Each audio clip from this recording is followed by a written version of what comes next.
yatang may mas malalim na dahilan sa desisyon ng mag-asawang Diskaya na maging whistleblower sa lumalalang kontrobersya na tinatawag nating flood control scam. Wow! Una sa lahat, parang masyadong biglaan ang kanilang hakbang ng mag-execute ng affidavit ang lalaki pa naman ng mga personalidad na idinawit nila sa korupsyon dun sa affidavit na yun. At pangalawa, at tingin natin mas mahalaga, tila pinili ang mga nilalaman ng mga affidavit ng mga Diskaya. Wow! Sino ang namili? Meron pong mga naniniwala na may mga grupo sa likod ng mag-asawang bilyonaryong kontratista at doon para sa atin nagsisimula ang tunay na misteryo. Wow! Sino ang gumagalaw sa likod ng mga Diskaya? Alam natin na ang mag-asawang Diskaya na bigla na lang napunta sa sentro ng kontrobersyang ito ay desperado na. Ayaw nila siyempre matulad kay Janet Napoles na nakapiit ngayon at hindi na nakikinabang, hindi na pinapakinabangan ang kanyang mga bilyones. Dahil sa bangungot ng kaso ni Napoles, natural lang na maghanap ng paraan ng mga Diskaya para makaligtas. Hindi po malayong isipin na handa silang gumastos ng kanilang bilyon-bilyon para makaligtas sa kulungan. Handa ang mga Diskaya na makipagkompromiso para lang makaligtas sa problema. At dahil dito, para silang naging madaling target sa mga gustong maniobrahin sila. At parang yan na nga ang nangyayari. Wow! Malinaw po sa atin na naniniwala ang mga Diskaya nung in-execute nilang affidavit na ito ang solusyon para hindi sila makulong. Maaring may mga tao o maaring grupo ang nangako sa kanila na kapag pumayag silang maging whistleblower, maaari silang gawing state witness. Hindi na nga naman sila makukulong dahil hindi na sila gagawing respondent sa kaso. Witness na lang. Kung gano'n, makakaiwas nga sila sa kulungan at may pagpapatuloy na nila ang kanilang marangyang pamumuhay. May makagamit na ng mga Rolls Royce, ng mga Bentley at kung ano-ano pa. Wow! Ang tingin natin, mukhang makapangyarihan ang taong nasa likod ng mga Diskaya para paniwalaan ng pangakong sila ay pwede gawing state witness.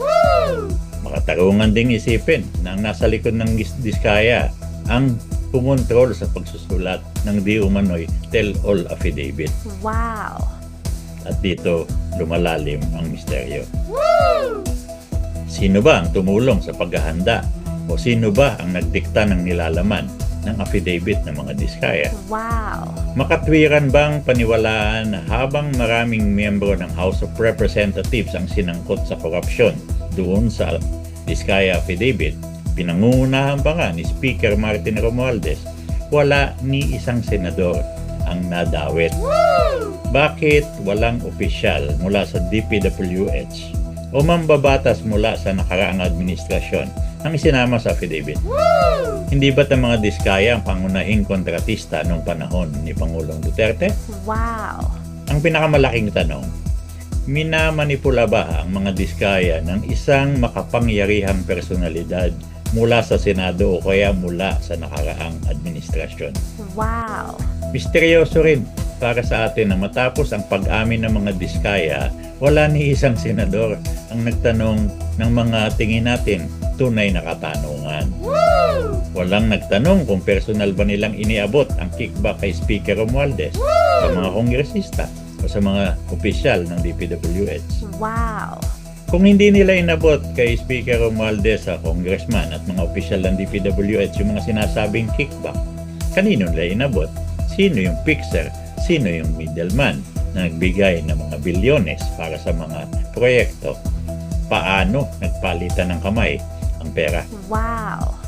May mga record ba ng deposito at withdrawal? May mga tawag ba o text messages na magkikita para mag-aabutan ng pera? Ang mga sagot sa tanong na ito ay mahalaga para makabuo ng tunay na kaso. Pero bakit walang senador ang nagtanong tungkol dito? Kontento na ba ang mga senador na nabanggit na mga pangalan ni Martin Romualdez at Saldico at wala nang dagdag na katanungan? Para sa atin, Dapat talagang panagutin sila Martin Romualdez at Saldico kung totoong may kasalanan sila. Pero, hindi dapat maging mapili. Lahat ng may kasalanan, dapat panagutin. Wow. Hayaan natin ng katotohanan ang humukay ng lalim.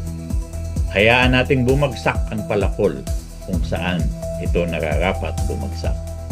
Malinaw na hindi nauunawaan ng mga diskaya na sa pagpirma nila ng affidavit, pinirmahan na rin nila ang sarili nilang warrant of arrest. Dahil dun sa affidavit na yon, inamin ng mag-asawa ang kanilang mga krimen at ang kasong kanilang kinakarap ngayon ay plunder, isang krimen na hindi maaring piyansahan. Diretso kulong. Wow. Maaari silang mag-apply ng state witness. Bakit hindi? Pero paano kung tanggihan ng korte ang kanilang aplikasyon? Handa ba silang parehong mabulok sa kulungan?